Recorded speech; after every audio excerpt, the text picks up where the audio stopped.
তোমরা হয়তো ভাবছো দিদি হঠাৎ কোথায় যাচ্ছে, যে এত রাস্তা জঙ্গল সব কিছু দেখাচ্ছে কেন? হ্যাঁ, আমি যাচ্ছি বলতে আমার বাড়ি যাচ্ছি, বাড়ি বলতে আমার শ্বশুর বাড়ি যাচ্ছি। তো কেন যাচ্ছি সেটাই তোমাদেরকে বলবো। আর চলো, তোমরা যারা যারা আমার ভিডিওটা নতুন দেখছো প্লিজ আমাকে ফলো করে নেবে। আর তাদের জন্য আমার ব্লগ পেজটা একটু ইন্ট্রোডাকশন করেই দিই। হ্যালো গাইস, সীমাস ব্লগে তোমাদের সবাইকে ওয়েলকাম। আশা করছি তোমরা সবাই ভালো আছো, আমরাও খুব খুব ভালো আছি। আর এই যে তোমাদেরকে বললাম আমি এখন যাচ্ছি শ্বশুর বাড়ি। তো হ্যাঁ, এই যে বেরিয়ে পড়লাম হঠাৎ করে, বলতে কিছুদিন আগে থেকেই যাওয়ার কথা ছিল, যেহেতু বাড়িতে গ্রামে পুজো বসেছে, তো সেই ওয়াইজ যাওয়ার কথা ছিল। তো যেতে আর পারলাম না, যেহেতু কয়েকদিন ধরে হোটেলে প্রচণ্ড ভিড়, আর তাই বেরোতে পারলাম না। আজকে মোটামুটি একটু ভিড় কমেছে, তাও আছে ভিড়, বাট কি করব, একবার হলেও যেতে হবে। তো সেই জন্য এই যে বেরিয়ে পড়লাম, আবার সন্ধেবেলা ব্যাক করব। আর এখানে মাম্মা হয়েছে, এতক্ষণ ধরে দেখলে আমিও বকবক করছি, আর মাম্মাও দেখলে ওর পাপার সাথে বকবক করছে। বকবক করছে বলতে, ওকে আমরা প্রথমে রেডি করে একটা কিটো জুতো পরিয়ে দিয়েছি, কিন্তু মাম্মা এই যে বেরিয়ে এসে ও কোনো মতেই কিটো পরে যাবে না, ও পরবে বুট। আর সেটাই ওর পাপা পরিয়ে দিচ্ছিল না বলে ও আমার কাছে পরবে বলে আমার কাছে গেল নিয়ে। তো সেটাই ওর পাপাকে বলছি যে ওকে জুতোটা পরিয়ে দাও। তো এই যে দেখতে পাচ্ছ ওর পাপা ওকে জুতোটা পরালো। তো জুতোটা পরাতে তো বেশ খুশিও। মাঝে মধ্যে মনে হচ্ছে মাম্মা কত বড় হয়ে যাচ্ছে, কারণ নিজের জিনিসগুলো কোনটা ভালো কোনটা খারাপ এগুলো সব কিছুই শিখে যাচ্ছে মাম্মা।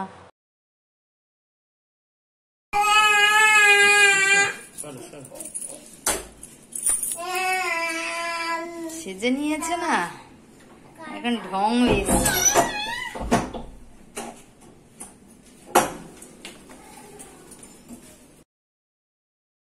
আর এই যে মাম্মা ওখানে সাজগুজ করে ওখানে যখন কাঁচে ওর মুখটা দেখছে, তো একা একা চিৎকার করছে।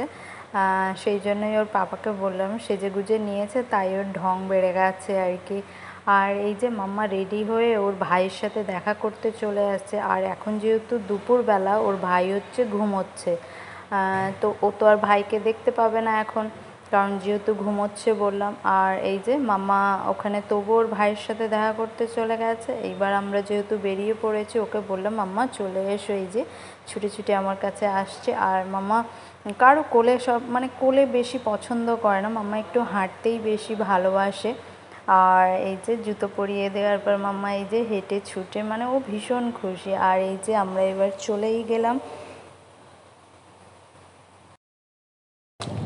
আর এই যে রাস্তাটা দেখছো, এটা আমাদের গ্রামের বাড়ির রাস্তা। আর এই যে চার সাইডে পুকুর, বরজ, এই যে বরজ দেখতে পাচ্ছ। এরকম প্রত্যেকটা বাড়ির সামনেই বরজ আছে, আমাদেরও বরজ আছে। আমাদের বরজটা একটু উল্টো দিকে আছে, যদি একদিন থাকতাম তোমাদেরকে নিশ্চয়ই দেখাতে পারতাম। আর মাম্মার তো যেহেতু দুপুর বললাম বাইকে করে আসছি, মাম্মা ঘুমিয়ে গেছে। আর এখানে এসে ওর জেম্মা ওকে তুলে দিয়েছে। আর এখন বাড়িতে না গিয়ে, যেহেতু আমাদের বাড়ির সামনে একটা জেঠুদের বাড়ি আছে, মাটি বাড়ি, আর মাম্মা সব বাচ্চারা এখানে এসে খেলা করছে। তো মাম্মা তো সবসময় বাচ্চাদের বেশি পায় না, তো ওর পাপা বললো একটু বসে খেলা করুক। তো এই যে আমরা এখনও পর্যন্ত আমি বাড়ির ভেতরে যাইনি, তো এখানেই আমরা বসে পড়লাম। সবসময় তো সবার সাথে দেখা হয় না। আর ওই যে দাঁড়িয়ে আছে আমার শাশুড়ি মা, মাম্মাকে দেখেই চলে এসেছে। আর মাম্মার ড্রেসটাও চেঞ্জ করে দিলাম। আর যেহেতু অনেক দিন আসিনি, এটা আমার বাড়ির সামনে একটা পুকুর আমাদের, তো এখানে এই কর্নারে একটা তেঁতুল গাছ ছিল, তো আমার জায়গাটা ভীষণ ফাঁকা ফাঁকা লাগছে। সেটাই ওর পাপাকে বলছি যে ব্যাপার কি, এখানে অনেকটা ফাঁকা লাগছে, কিছু নিশ্চয়ই ছিল। যেহেতু অনেক দিন আসা হয়নি, প্রায় ধরো 1 মাস হয়ে গেছে আমি শ্বশুরবাড়িতে আসিনি, অনেক দিন পরেই এলাম। তো চলো এবার তোমাদেরকে আমাদের বাড়িটা দেখাবো। আর এই যে হচ্ছে আমাদের বাড়ি। আর এরপরেও আমরা বাড়িতে ঢুকলাম না, সোজা ওই পাশে আমাদের কাকিমাদের বাড়ি, যেহেতু কাকিমাদের সাথে দেখা হয় না সেভাবে, তো বললাম যে চলেই যাব, তাই আগে কাকিমার বাড়িতে ঢুকলাম। আর এইটা দেখো আমাদের বাতাবি লেবুর গাছ, কত লেবু ধরেছে। তো কাকিমাদের বাড়ি থেকে এসে এই যে আমাদের বাড়িতে ঢুকছি। আর মা কাকিমাদের বাড়িতে গেছে। আর যেহেতু বললাম গ্রামে পুজো হচ্ছে, তো সবাই সেখানে আছে। আর আমি মাম্মাকে খাওয়াবো বলে এই যে বাড়ির মধ্যে যাচ্ছি। আর তাই বাড়িটাও তোমাদের একবার ঘুরিয়ে দেখাচ্ছি। আর এই যে আমার রুম অ্যাকচুয়ালি সবসময় খোলাই থাকে, কারণ সবাই কম বেশি যেহেতু আমরা থাকি না, বুঝতেই পারছো গ্রামের বাড়িতে ইঁদুর টিঁদুর বাসা করবে, তো সেই জন্য সবাই ব্যবহার করলে কি হয় ওইসব জিনিসপত্র আর কাটাকুটি হয় না। তো সেই জন্যই সবাই যখন যে পারে রুমটা ব্যবহার করে।